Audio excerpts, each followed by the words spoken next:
A photographer's desperate night, the rain hammered against the windows of the small coffee shop on Fifth Avenue. Cassandra Hayes sat in the corner booth, her camera bag clutched against her chest like armor. Her phone kept buzzing with messages she did not want to read. Overdue rent. Final notice from the hospital. Her younger brother's tuition bill marked urgent in red letters. She had been a photographer for 5 years, chasing dreams through gallery openings and magazine pitches. But dreams did not pay medical bills. Dreams did not keep her family's apartment or put her brother through college. Reality had a way of crushing beautiful things beneath its weight. The coffee in front of her had gone cold an hour ago. She stared at it, wondering how everything had fallen apart so quickly. Her phone buzzed again. This time it was a message from an unknown number. Meet me at the Peninsula Hotel, room 2408. I have a business proposal. Theodore Whitmore. Cassandra frowned. She knew that name. Everyone in New York knew Theodore Whitmore, the tech genius who had built a billion-dollar empire before turning 30, the man whose face appeared on magazine covers with headlines about innovation and isolation. He was known for 2 things: brilliant technology and absolute emotional detachment. What could he possibly want with her? The strangest proposal. An hour later, Cassandra stood outside the hotel room, her heart pounding. The hallway smelled of expensive cologne and fresh flowers. Everything here cost more than her monthly rent. She knocked twice. Theodore opened the door himself. No assistant, no bodyguard. It's just him, tall and composed in a dark sweater and perfectly pressed pants. His eyes were steel blue, sharp and calculating. He looked at her the way someone might examine a piece of equipment before purchase. "Miss Hayes, come in." The suite was massive, with floor-to-ceiling windows overlooking Central Park. Rain streaked the glass, making the city lights blur into watercolor paintings. Theodore gestured to a leather chair. "I will be direct," he said, sitting across from her. "I need a wife for 1 year. It is a legal arrangement with financial compensation.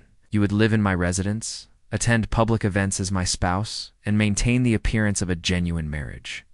In return, I will pay you $2 million.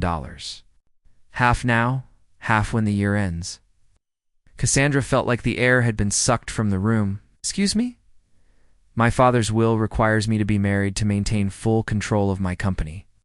My board is questioning my commitment to stability. This solves both problems." His tone was flat, like he was discussing a software update. "You want to buy a wife? I want to fulfill a legal requirement. You need money. Your brother's medical bills, your mother's medication, your own debt.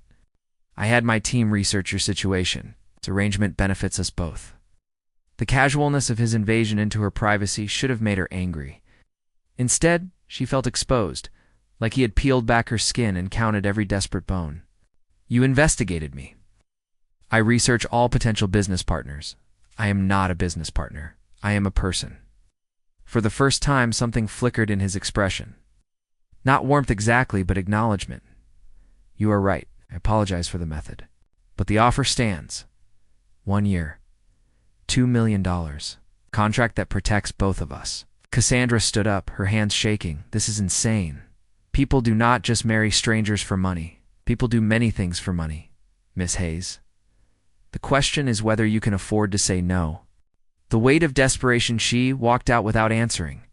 The rain had turned into a storm by the time she reached the street. She stood under the hotel awning, watching taxis splash through puddles, their headlights cutting through the dark. Her phone rang. It was the hospital. Her brother had collapsed again. They needed to run more tests, but the insurance was maxed out. The doctor's voice was kind but firm.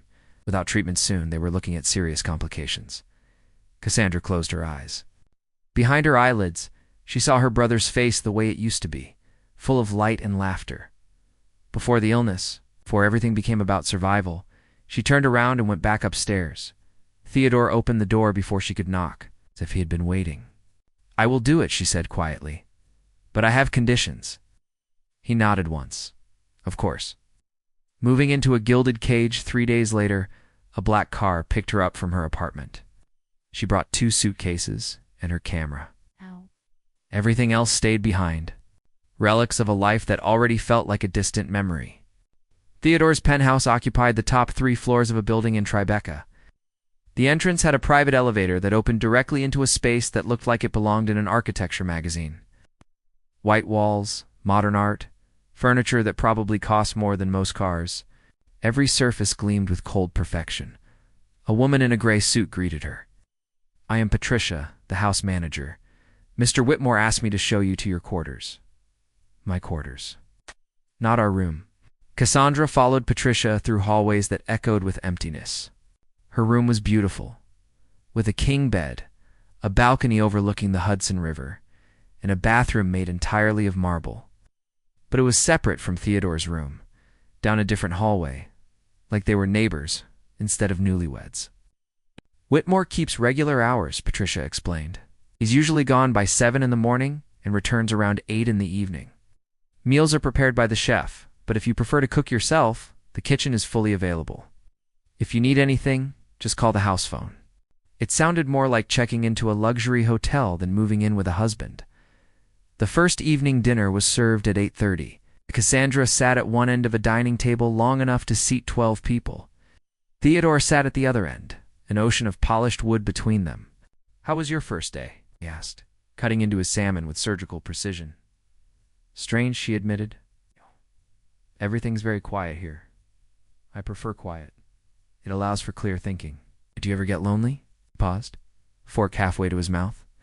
"Loneliness is just another form of distraction." Cassandra studied him. In the soft light of the chandelier, he looked less like a businessman and more like someone carved from ice. "Beautiful, but untouchable. Why did you really choose me?" she asked. "You could have picked anyone. Models, actresses, socialites who understand this world." Theodore set down his fork. For a long moment, he just looked at her. "Because when I first approached you about this arrangement, you hesitated. Everyone else I considered said yes immediately. You were the only one who questioned if it was right. You told me you still had principles. I needed someone who would not try to turn this into something it is not. And what is it? A transaction. Nothing more." But as the words hung in the air between them, Cassandra noticed something in his eyes. A flicker of uncertainty, maybe even loneliness, despite his claims. That night, lying in her beautiful empty room, listening to the distant sounds of the city, she wondered what kind of pain could make someone so determined to keep the world at arm's length. Outside her window, the city sparkled like broken glass. Somewhere in this massive penthouse, Theodore was probably working, building walls with code and numbers, protecting himself from whatever he feared most. And Cassandra realized that too. $1 million suddenly felt like very little compensation for trying to live in a world without warmth. Learning to live in his world the first week passed like a strange dream. Cassandra wandered through the penthouse like a ghost, careful not to disturb the perfect order of everything. Theodore left early each morning, his footsteps barely audible on the marble floors. He returned late, usually carrying his laptop, his mind still somewhere in lines of code and business strategies. They were married on paper. But they lived like polite strangers, sharing an expensive hotel. On the 8th day, Patricia approached Cassandra in the library. "Mr. Whitmore has arranged for a stylist to meet you this afternoon. There is a charity gala on Friday. Your first public appearance as his wife." Cassandra's stomach twisted. The reality of what she had agreed to suddenly felt very real. The stylist. A woman named Monica with kind eyes and quick hands arrived with racks of evening gowns. "Mr. Whitmore said you should choose whatever makes you comfortable," Monica explained. "But may I suggest the emerald one? It will photograph beautifully." The dress was stunning, silk that caught the light like water. When Cassandra tried it on, she barely recognized herself in the mirror. She looked like someone who belonged in Theodore's world. But when she looked into her own eyes, she saw the truth. She was still just Cassandra Hayes, playing dress-up in someone else's life. The night everything shifted, Friday evening arrived too quickly. Theodore knocked on her door at 7, dressed in a perfectly tailored black suit. When she opened the door, something changed in his expression. His eyes widened slightly, and for just a moment the cold calculation disappeared. "You look beautiful," he said quietly. It was the first real compliment he had given her. Cassandra felt heat rise to her cheeks. "Thank you." In the car, he briefed her like she was attending a business meeting. The Hartley Foundation Gala. Lots of old money and older opinions. They will ask about how we met. Our story is that we connected at an art exhibition 6 months ago. Keep it simple. Keep it believable. Do you ever tell the truth about anything? The question slipped out before she could stop it. Theodore looked at her, his jaw tight. The truth is complicated. Stories are easier. The gala was held in a mansion on the Upper East Side, all crystal chandeliers and champagne fountains. The moment they walked in, cameras flashed. Theodore placed his hand on the small of her back, guiding her through the crowd. His touch was light but steady, and despite everything, it made her feel safe. People swarmed around them immediately. Women in diamonds. Men in expensive watches. Everyone wanted to meet Theodore Whitmore's mysterious new wife. "How did you two meet?" asked an older woman with pearls around her neck. Cassandra smiled the way Monica had taught her. "At a gallery opening in Chelsea, I was photographing the event." Theodore was pretending to understand modern art. Few people laughed.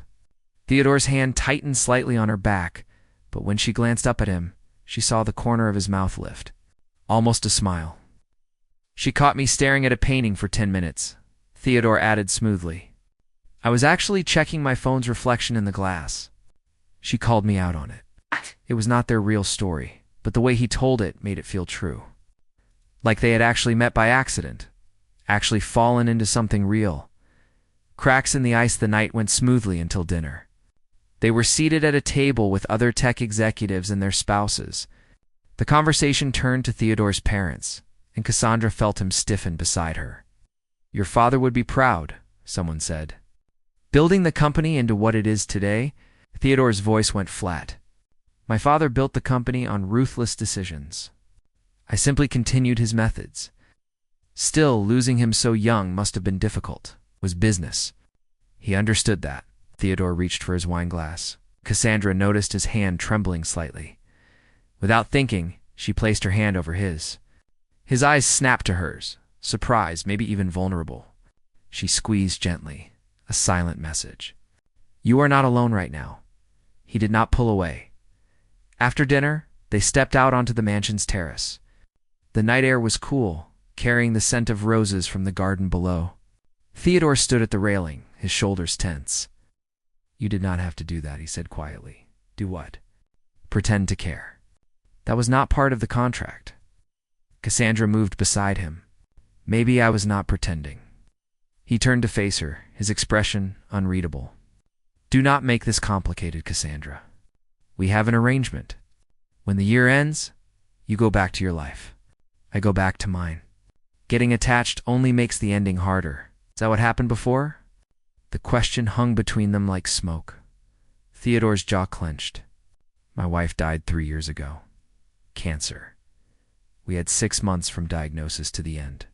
I built this entire empire trying to save her, trying to find treatments, experimental drugs, anything. But money cannot buy time. It cannot buy miracles." Cassandra felt her heart break for him. "I am so sorry. I learned something from that experience. Love makes you weak. It makes you desperate.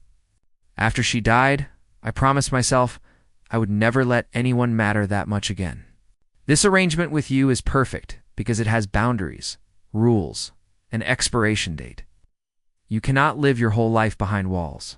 Theodore, watch me." But his voice cracked slightly.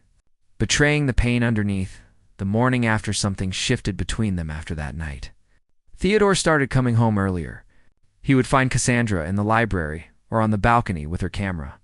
And instead of disappearing into his office, he would sit with her. They talked about small things at first. Books, music, the way the city looked different from 40 floors up. But slowly, the conversations deepened. One evening, he found her editing photos on her laptop. "Can I see?" he asked. She hesitated, then turned the screen toward him. The images were of New York streets, moments captured between rain and sunlight. A child jumping over a puddle, an old couple holding hands, a flower growing through a crack in the concrete. "You see beauty in broken things," Theodore said softly. "Everything is a little broken. That is what makes it interesting." He looked at her then. Really looked like he was seeing her for the first time. "When this year is over, you should have a gallery show. I know people who could make that happen." I do not want your charity. It is not charity. You have talent. Real talent. I am just offering connections. Cassandra smiled. Thank you. The night the lines blurred 2 months into their arrangement, Cassandra got a call from the hospital. Her brother had been rushed into emergency surgery. She grabbed her coat, her hands shaking so badly she could barely hold her phone. Theodore appeared in the hallway. What happened? My brother. I have to go. I will drive you. They did not speak during the car ride. Theodore's driver navigated through late-night traffic while Cassandra stared out the window, praying silently. When they arrived at the hospital, Theodore walked in with her. You do not have to stay, she said. I know. He sat beside her in the waiting room for 6 hours. He bought her terrible coffee from the vending machine. He did not check his phone once. When the doctor finally came out and said her brother would be okay, Cassandra broke down crying. Theodore pulled her into his arms without hesitation. She sobbed into his chest while he held her, one hand stroking her hair, murmuring that everything would be all right in that moment. The contract between them felt like paper dissolving in rain. Dangerous territory the following week. Something changed in the way they moved around each other. Touches lingered longer. Eye contact held an extra beat. The distance between their separate rooms felt like a canyon they were both afraid to cross. One night, they were watching a movie in the media room. Cassandra had fallen asleep on the couch. When she woke, she found a blanket draped over her and Theodore sitting in a chair across the room, watching her with an expression she could not read. How long have you been sitting there? She asked sleepily. A while. Why did you not wake me? You looked peaceful. I did not want to disturb that. Cassandra sat up, pulling the blanket around her shoulders. Theodore, what are we doing? I do not know. His voice was barely a whisper. This was supposed to be simple. A business deal. I know. So why does it feel like something else? He stood up and crossed the room, sitting beside her on the couch. The space between them was only inches now. Because somewhere along the way, I forgot to keep my distance. You made me forget. Is that a bad thing? Yes, because in 9 months, you leave. That was always the plan. Plans can change. Theodore reached out and touched her face, his thumb brushing her cheek. Can they? Before either of them could answer, his phone buzzed aggressively. He pulled back, checking the screen. His expression darkened immediately. What is wrong? My board has called an emergency meeting. Someone leaked information about our marriage being a contract arrangement. They are threatening to remove me from my position unless I can prove this is real. Cassandra's blood went cold. How did they find out? I do not know. But if they investigate and discover the truth, everything falls apart. The company, the money, your payment, what do we do? Theodore stood up, his walls slamming back into place. We convince them it is real. We sell the lie better than we have been. But as he walked away, Cassandra realized the truth. It was not a lie anymore. Not for her. And that was the most dangerous thing of all. When everything falls apart, the emergency board meeting was scheduled for Monday morning. Theodore barely slept over the weekend, spending hours with his lawyers, preparing documents, building a defense. Cassandra barely saw him except for brief moments when he emerged from his office looking exhausted Sunday night. She knocked on his office door. He looked up from a stack of papers, his eyes red from staring at screens. You should rest, she said gently. I cannot afford to rest. If I lose this company, everything I built becomes meaningless. Cassandra walked to his desk. Is the company really what you are afraid of losing?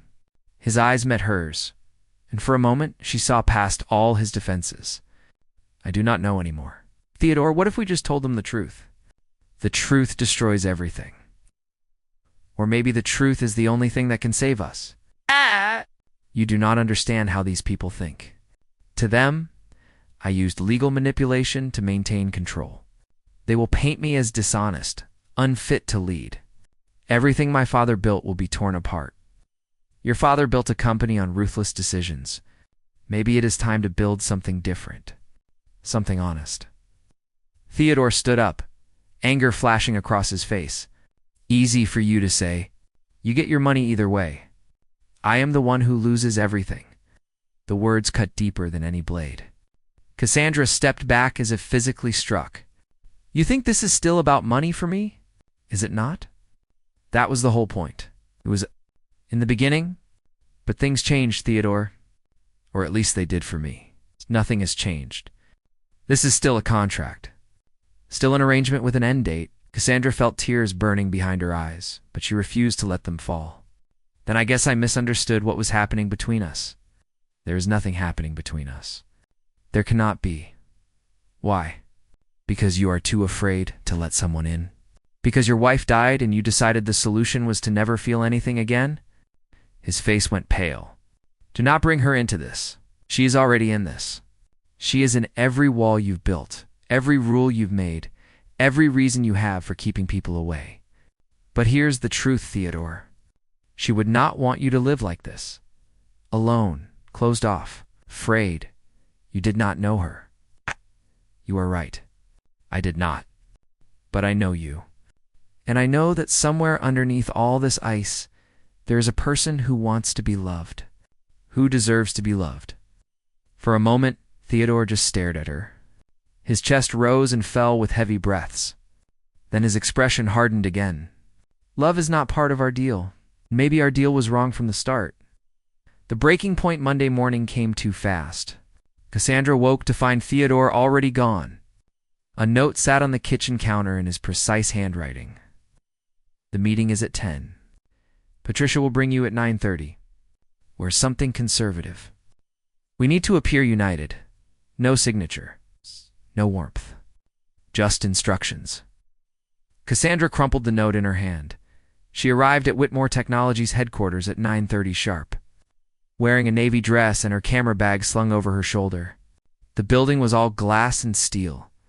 Reaching toward the sky like Theodore's ambitions made solid, Patricia led her to a conference room where Theodore stood with 3 lawyers and 5 board members.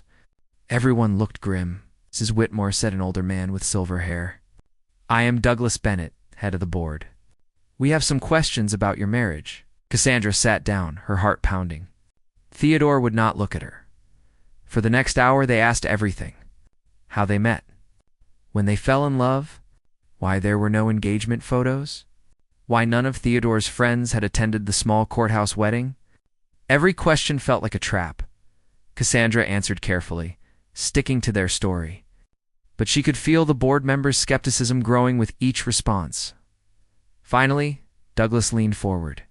Mrs. Whitmore, I am going to be direct. We have evidence suggesting your marriage is a legal arrangement designed to fulfill the terms of Theodore's father's will. If that is true, Theodore will be removed from his position.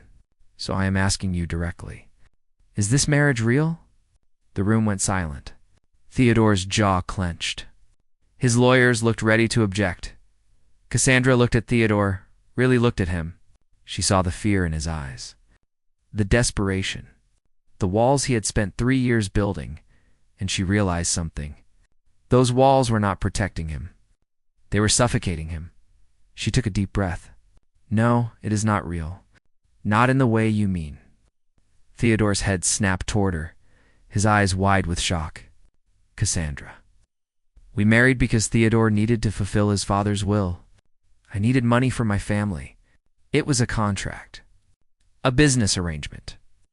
The board members erupted in angry murmurs. The lawyers started talking over each other.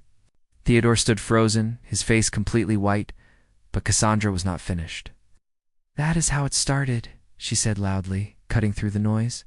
But that is not how it ended. Because somewhere in the last 3 months, something happened that neither of us planned for. We became friends. Then we became more than friends. And now I love him. The room fell silent again. I love a man who thinks emotions make him weak, who believes that protecting himself from pain means never letting anyone close, who built an empire because he was trying to save someone he loved and has been punishing himself ever since for failing. Theodore's eyes were locked on hers now, his expression raw. So yes, our marriage started as a lie, but what I feel for him is the most honest thing I have ever experienced. And if you want to remove him from this company because he made a desperate choice after his father's death, Then you do not deserve him as your leader anyway. She stood up. I will sign whatever papers you need. I will testify that this was my idea. But do not punish Theodore for trying to protect what his father built. Punish me instead. Douglas looked at her for a long moment. Then he turned to Theodore. Do you have anything to say? Theodore finally moved. He stood up slowly, his eyes never leaving Cassandra's face. She is right. About all of it. I married her because I needed to fulfill a legal requirement. But I fell in love with her because she made me remember what it feels like to be human. His voice cracked slightly. After my wife died, I turned myself into a machine.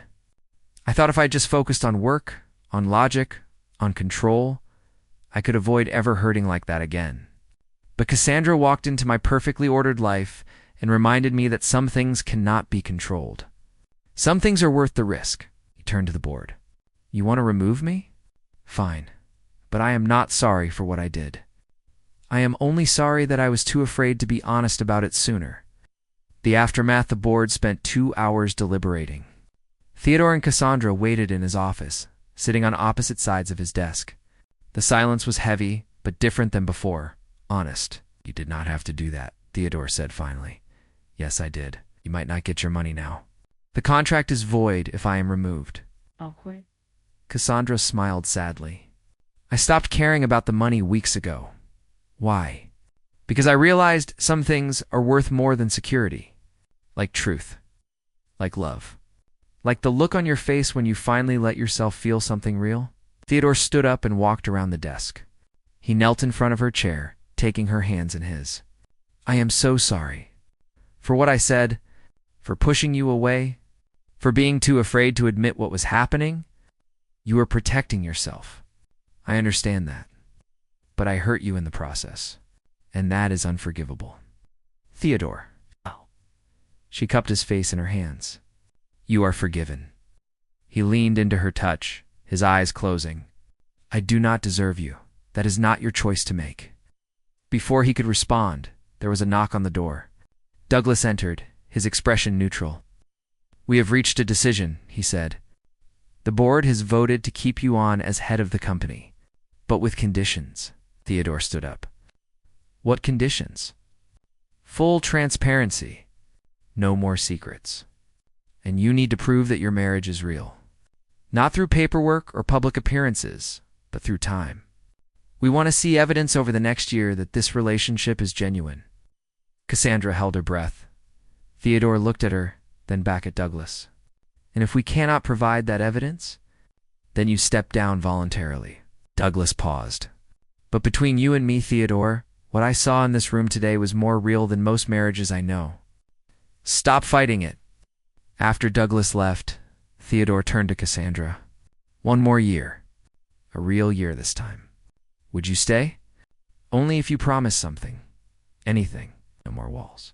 No more rules. No more pretending. If we do this, we do it honestly. Whatever happens, Theodore pulled her into his arms, holding her like she might disappear. I promise. 6 months later, the gallery opening was packed. Cassandra's photographs lined the walls, each one capturing moments of beauty in unexpected places. Critics praised her unique vision. Collectors placed bids on her work. But Cassandra only had eyes for one person. Theodore stood in front of her favorite photograph. It was an image she had taken from their penthouse balcony. The city lights blurred by rain on the window. In the reflection, you could just barely see 2 figures standing close together. Almost touching, but not quite. The space between them spoke volumes. This one is my favorite, Theodore said when she walked over. Why? Because it reminds me of us, standing at the edge of something. Afraid to cross the distance, but wanting to so desperately. Sandra smiled. And did we? Cross the distance? Here.